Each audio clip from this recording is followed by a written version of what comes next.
Hello everyone, সবার একটা জিনিস নিয়ে আলোচনা চারিদিকে ইউটিউবে সবার ভিডিও আমি দেখছি যে সবাই বলছে যে আমাদের স্টেটে গভর্নমেন্ট কলেজের সিট নাম্বার বেড়েছে। কত বেড়েছে?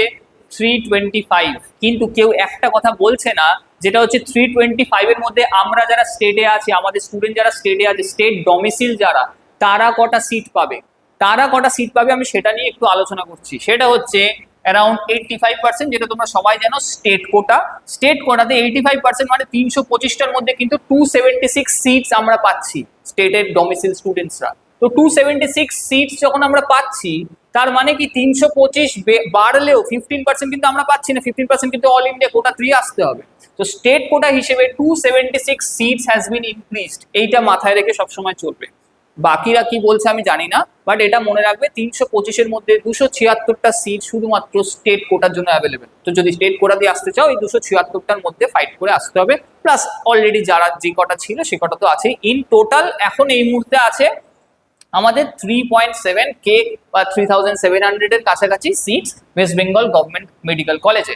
আচ্ছা, এর পরের ভিডিওটা, এই পরের যে স্লাইডটা, এটা ইম্পর্টেন্ট। আমি এটা বানিয়েছি স্পেসিফিক্যালি যে কলেজে সিট বেড়েছে সেই কলেজের গুলো।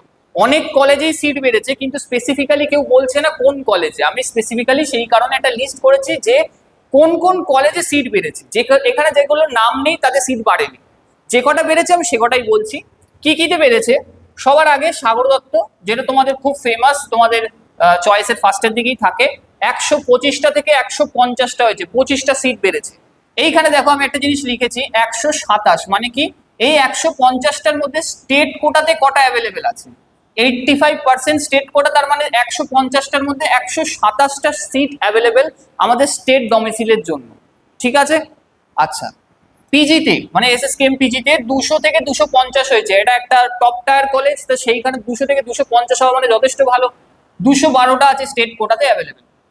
নেক্সট মালদা মেডিকেল, এখানে 25টা বেড়েছে, 125 থেকে 150 হয়েছে। অ্যান্ড এই মুহূর্তে আমাদের স্টেট কোটাতে অ্যাভেলেবেল 127টা। মুর্শিদাবাদ মেডিকেল 125 থেকে 150 হয়েছে, যেখানেও আমাদের আবার 127টা অ্যাভেলেবেল।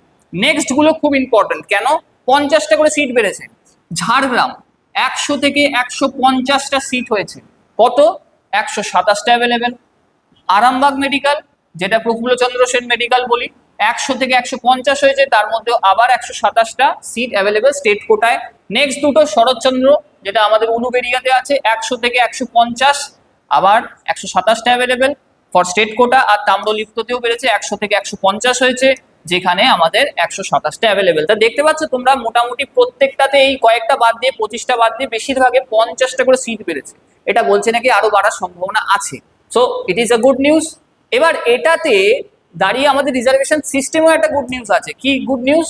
এটা তোমরা আশা করি সবাই জানো, এটা নিয়ে একটা কন্ট্রোভার্সিও হচ্ছে যে এই মুহূর্তে দাঁড়িয়ে আর ওবিসি এ আর বি থাকছে না, ওবিসি এ শুধু থাকছে, যেটা ওই একটাই ক্যাটাগরির মধ্যে ওরা ফেলে দিচ্ছে। সেই কারণে আমাদের যারা ইউআর আছো, যারা ইউআর এর আছো, তাদের জন্য একটা গুড নিউজ।